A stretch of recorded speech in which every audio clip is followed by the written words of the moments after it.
पटना।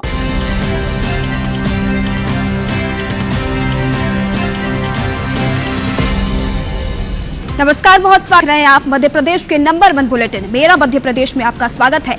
इस बुलेटिन की शुरुआत करेंगे इस वक्त की बड़ी खबर से। चलती कार से बाहर निकलता युवक रील बनाता हुआ दिखाई दिया है। बिना ड्राइवर के घूमती रही कार और ये जो वीडियो है अब तेजी से वायरल हो रहा है। कोतवाली थाना क्षेत्र का ये वीडियो बताया जा रहा है। तो देखिए, ये वीडियो इस वक्त आप अपने स्क्रीन पर देख सकते हैं। चलती कार से बाहर निकलकर युवक ने रीलबाजी की है। बिना ड्राइवर के ही काफी लंबे समय तक ये कार घूमती रही और अब ये जो वीडियो है वो सोशल मीडिया पर तेजी से वायरल हो रहा है। कोतवाली थाना क्षेत्र का ये वीडियो बताया जा रहा है।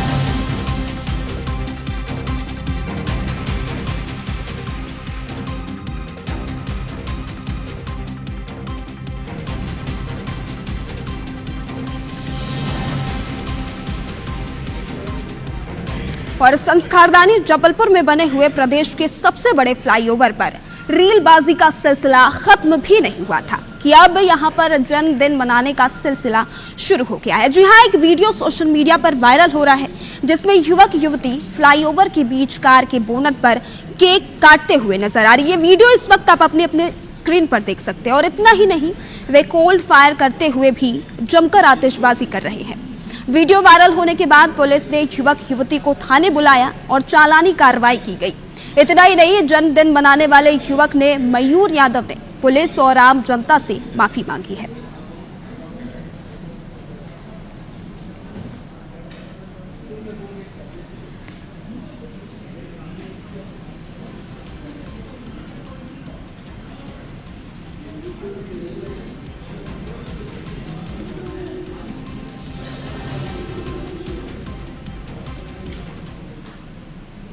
और मध्य प्रदेश सरकार को नक्सलवाद के खिलाफ चलाए जा रहे अभियान में एक बड़ी कामयाबी मिली है। बालाघाट में मुख्यमंत्री डॉक्टर मोहन यादव के सामने 10 नक्सलियों ने आत्मसमर्पण किया है। इसे राज्य में नक्सल उन्मूलन की दिशा में एक महत्वपूर्ण कदम माना जा रहा है। बता दें कि आत्मसमर्पण करने वाले इन नक्सलियों में 4 महिलाएं भी शामिल हैं। नक्सलियों ने आत्मसमर्पण के दौरान पुलिस को भारी मात्रा में हथियार भी सौंपे हैं। इनमें अत्याधुनिक और घातक हथियार शामिल हैं। मुख्यमंत्री डॉक्टर मोहन यादव ने इस कदम का स्वागत किया और इसे नक्सलवाद के सफाई की दिशा में एक बड़ी सफलता बताई है। यद्यपि हमारे राज्य में बहुत थोड़े से बचे हैं, मैं आपके माध्यम से भी अपील करूंगा कि आइए हम सब पुनर्वास की नीति के माध्यम से उनके जीवन की भी गारंटी लेंगे। लेकिन ये समय सीमा भी है और यशस्वी प्रधानमंत्री श्रीमान नरेंद्र मोदी जी और गृह मंत्री जी का हमारा सबका संकल्प है कि हर हालत में हमारी धरती पर नक्सलवाद का हम खात्मा करके रहेंगे। लगभग 2,36,00,000 का इनाम इन विविध अलग अलग प्रकार के 10 नक्सलवादी दलम पे था। इन्होंने सबने पुलिस की योग्य कार्रवाई के कारण से अपने आप को सरेंडर किया है। मध्य प्रदेश सरकार सारे अभी भी बचे हुए जो कुछ, यद्यपि हमारे राज्य में बहुत थोड़े से बचे हैं, मैं आपके माध्यम से भी अपील करूंगा कि आइए हम सब पुनर्वास की नीति के माध्यम से उनके जीवन की भी गारंटी लेंगे। लेकिन ये समय सीमा भी है और यशस्वी प्रधानमंत्री श्रीमान नरेंद्र मोदी जी और गृह मंत्री जी का हमारा सबका संकल्प है कि हर हालत में हमारी धरती पर नक्सलवाद का हम खात्मा करके रहेंगे।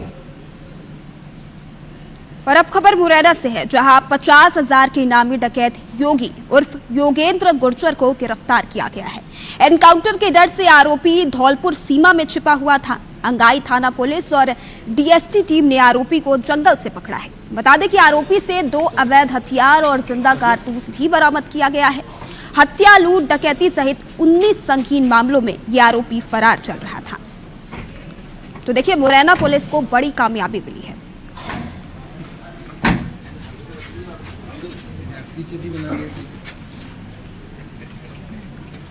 चालू करो।